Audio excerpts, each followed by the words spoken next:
light to go into that hole, and with your eye, you will see the image of the sun when you... Hey guys, it's Matt. If you're driving or doing something else, you don't need to see these images. There's not a lot of them, and I'll walk you through whatever we're looking at. What you're looking at now, though, is not what the video's about coming up in a few minutes, but I couldn't wait in terms of making this breaking announcement. I want to announce to everybody that as of this moment, I've actually seen Matt Damon's incredible epic, The Great Wall. I've seen the movie, The Great Wall with Matt Damon, and I only lost 40% of my IQ when the movie finished. I went to get a bowl of ice cream. I couldn't even put the spoon to my mouth. I didn't panic. I got a good night's sleep. I do believe my IQ has been restored as of this moment, but it was a close call. Now, as you do, I look forward to making fun of this movie as soon as we possibly can get to it. What this video is about is how Plato's Allegory of the Cave, in this weird reality with its fractal connections, relates to viewing the eclipse, in my opinion. Who knows? We'll explore this. It just hit me. I'm like, I've got to make a video about this. I think that absolutely you guys will see a link here, as I do, as to the way this reality does business. Plato's Allegory of the Cave related to a shadow box, or those cheap-ass viewers you use to be able to view an eclipse on the back wall of the thing you make. So for the one guy that's stowed away with Matt Damon to Mars that doesn't know what you're looking at or doesn't know Plato's Allegory of the Cave, you know, the old legend, the prisoners are on the right are viewing these images cast on the cave wall. They believe that's reality, but the images are created by people making shapes and figures in front of a fire, which cast the image. The prisoners thinks what's going on the wall is reality and have no idea that a whole complete and separate reality exists. Basically the exact same situation everybody down your cul-de-sac is in today. Okay, Greg and I have talked several times since the first great American eclipse as to how these pinhole camera, shoebox, cereal box viewers actually work. We'll get to that. You know, it's not as simple as somebody screaming out to me, "It's a pinhole camera." Yeah, I know. But how it projects the image is, Greg's an engineer. We don't quite understand this. We'll get to that hopefully later. But for now, it just kind of hit me. We're getting, you know, there have been other solar eclipses, I guess, parts of the world where, you know, recently that, of course, I can't see here from Philadelphia. The whole world revolves around Philadelphia, New York, and Los Angeles. I couldn't see it. But the other big one for the U.S. is coming April of 2024. So as we get closer, it'll all come again, how to make these viewers, the cereal box viewer, the pinhole camera viewer for the shoebox. And I'm looking at this and going, that's Plato's Allegory of the Cave. We're looking at a projection on the back wall. They're getting hundreds of millions of people to act out Plato's Allegory of the Cave. Now, I know somebody's screaming out right now. I can hear you screaming out in the night. That's the only way to safely view the eclipse, Matt, you bozo. Okay, I know. I hear you if you don't have $400 glasses, but it is what it is. People are actually doing Plato's Allegory of the Cave when they're making these viewers. Now, you know what I'm going to say? I'll give you 3 guesses, but you're only going to need 1. Do I believe, as after all that I've seen and all that, quote, we've been through, do I believe this is a coincidence? The way Christoph's fractal reality does business, do I believe this is a coincidence? No, I don't. I don't believe it's a coincidence that we are acting out, literally, Plato's Allegory of the Cave, looking at a projection of reality on a back wall while viewing the most important thing that ever told a human being what reality is or is not, the eclipse. Now, if you're about to laugh at my theory that I just proposed, I'd hope you laugh at this instead. It's a picture of Matt Damon defending the Great Wall. If I could find the laugh track on my new Mac, I would put it in here. I just don't know where the damn thing is yet. I don't know my Mac yet. Okay, this is just showing a picture of one of the great American eclipses, or one of, I guess it couldn't show the second one yet because it hasn't happened, 2017. For anybody that thinks I'm crazy that hasn't been with this channel for a long time, I understand what I just put forth is, quote, a little out there. I'm not going to, if it was a roulette table in front of me, I wouldn't push all my chips. Yeah, I'm all in on this one number, the number that says there is a 100% relationship between Plato's Allegory of the Cave and the way people make these shoebox viewers of the eclipse. All it is, I'm not going to push all my chips there. I'm not crazy, but if you do this long enough, you get a sense of, I say it the same way, how the whole reality itself does business or works, or sniffing out that, oh, this is a hiccup in the matrix, or this is how the matrix works, or how the matrix reality presents itself, or Christoph's fractal connections. You start to sniff it out, and that's what happened here. That doesn't mean I'm completely confident I'm going to push all my chips and say I'm 100% sure when people make 2-cent piece of shit shoebox viewers of the eclipse that this is the masters of reality seeing to it, that people are acting out Plato's Allegory of the Cave. But I know the people listening to this. I was corrected. They don't shake their heads. If they're in agreement, they would. I can see you nodding your head. Not that you're all in either, but that this is generally how the reality might do business. Even though you can't, supposedly look at it directly with your eyes, it'll fry your eyeballs out like Dr. Weir at the end of Event Horizon, where we're going. Captain Miller, you won't, or we won't need eyes. He laughed or something. Anyway, you can just kind of sniff it. Like, all these people, like, they get the damn cardboard shoebox. Does it still smell? I mean, it's new shoes up to their eyes, and they're looking at the projection. God forbid they find a way to, well, I'm not saying to look at it directly. I've never tried, but as far as I know, the advice is correct, that it will fry your eyes.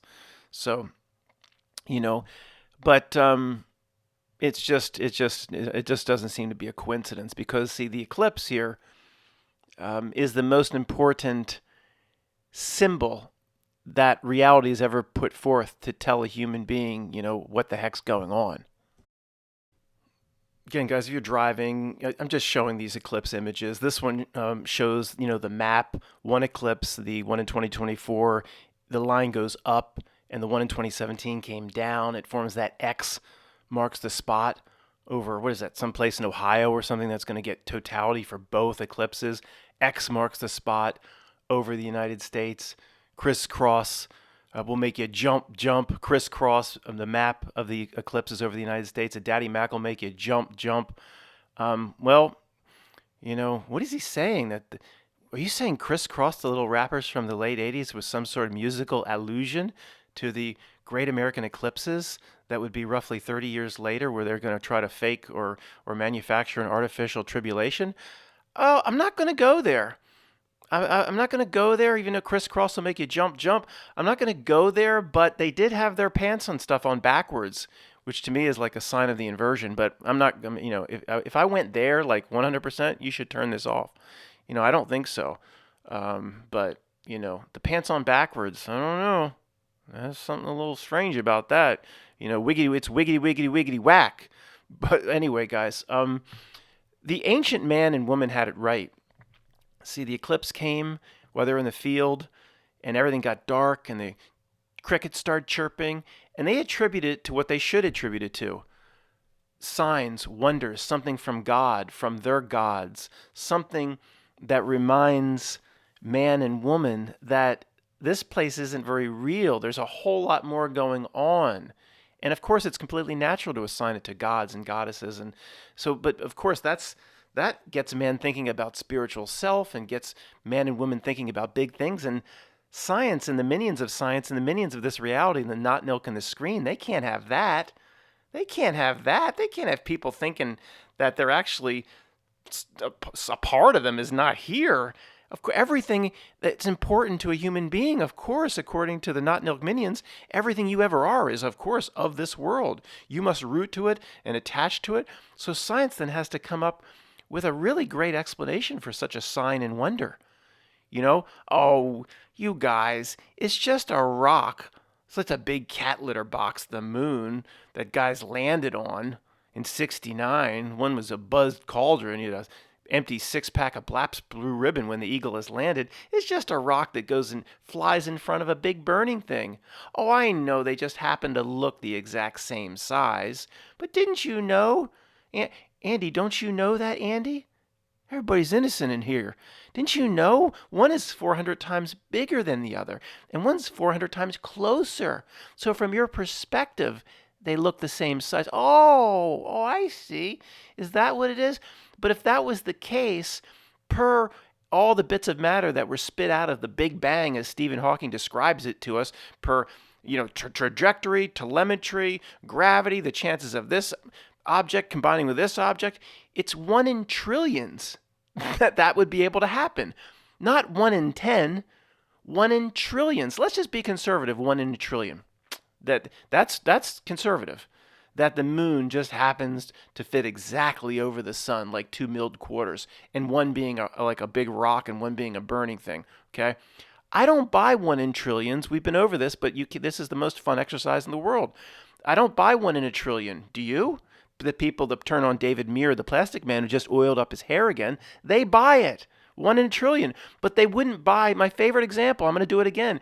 They get off the damn PATH train in Schenectady or Hoboken or whatever. They get off the PATH train, and some guys there with a shell game were saying, bet me I can't make this quarter flip 5 times in a row, 10 times in a row, heads 10 times in a row. Nobody would take that bet. You're like, you a shyster. I'm not giving you my money. You're going to do your 3-card money? Bet me. But see, the chances of him flipping 10 heads in a row are billions of times more likely than the eclipse. So the guy that was on that train from New York City got off the exit, saw the shyster there doing his 3-card Monte, doing his shell game, doing his bet me I can't flip this coin 10 times in a row and get your choice. If you pick 10 heads, I'll do 10 heads. If you pick 10 tails, I'll do 10 tails. Oh, he just walked right by it, all proud of himself. I'm not going to fall for that. He goes, honey, I'm home. Oh, what happened today at work, honey? Oh, well, nothing much at work, honey, but there was this guy at the train stop who was he was taking everybody for a ride, taking everybody's money. I didn't fall for it. I walked right by. Oh, honey, you're so smart. I know why I married you. Oh, but you know what, honey? The Great American Eclipse is on TV. Oh, let's sit down and watch that. Let's sit down and watch what Plastic Man David Muir and Skeleton Man Scott Pelley, they'll probably recycle Skeletor back for the 2024 eclipse. They're going to tell us that's what's happening on TV per what the eclipse is. They're going to tell us that it's a 1 in a trillion chance. We're going to believe that, but you were smart not to fall for the shyster at the PATH train stop, honey. I know why I married you. But see, you guys don't realize as you're having your TV dinner, the biggest shyster of all is on that TV. Not even the Plastic Man, not even the Skeleton Man. They represent the biggest shyster of all time. If you want to call it Satan, call it Satan. If you want to call it the Not Nilk, call it the Not Nilk. But people, when it's like the guy at the train stop, they see that, but they don't see the fraud on television. Go figure. With one of the smaller ends, cut a piece of paper to fit on the inside wall. So this will be the screen of a little studio that we're going to build inside this shoebox. And just with some tape, affix the white sheet of paper or an index. The year is 25,000 BC. This is the first annual or inaugural Zoom call for the original and founding members of the Not Nilk reality. That's out to fool these human beings, and keep them away from spiritual self. We are going to plan the next 40,000 years for these poor bastards. Is everybody on the call? Do we have everybody? From all over the globe, interdimensionally, do we have Dr. Weir, everybody here? How do we have Zoom in 25,000 BC? We always had it. We're going to make it seem to these poor bastards, these human beings, we're going to make them think they invented all this shit when we just been giving it to them, like dripping it out, essentially. But that's not the point. The point is, this is the inaugural or first annual Zoom call for the original founding members of reality to fool these poor bastard human beings over the next 40,000 years. Now, does anybody have a submission? Who's the first submit? We do have a first submission. From who? From the original Windsor. Never heard of him, but hand me the submission. Yeah, okay. All right. This is from the original Windsor. I don't know what interdimensional plane they're from, but All right, hold on. What does it say here? It says, create a story called Plato's. No, Plato's Allegory of the Cave. Create a story and then artificially carry it through time, so it exists thousands of years after which it should have been long forgotten about.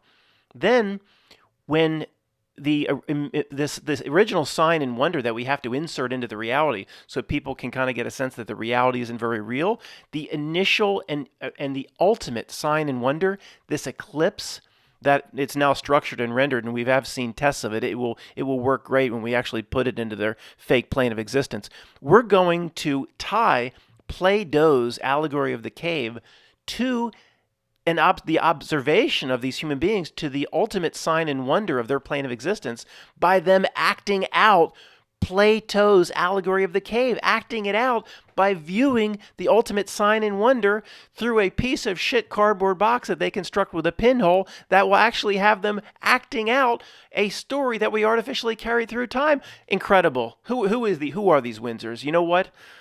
We're going to make you guys royalty of that plane of existence. How's that? How's that for a reward? I told you, if you come up with a good idea into the first inaugural and first annual Not Milk Designing a Reality conference call, you're going to be rewarded, just as Jared has been rewarded.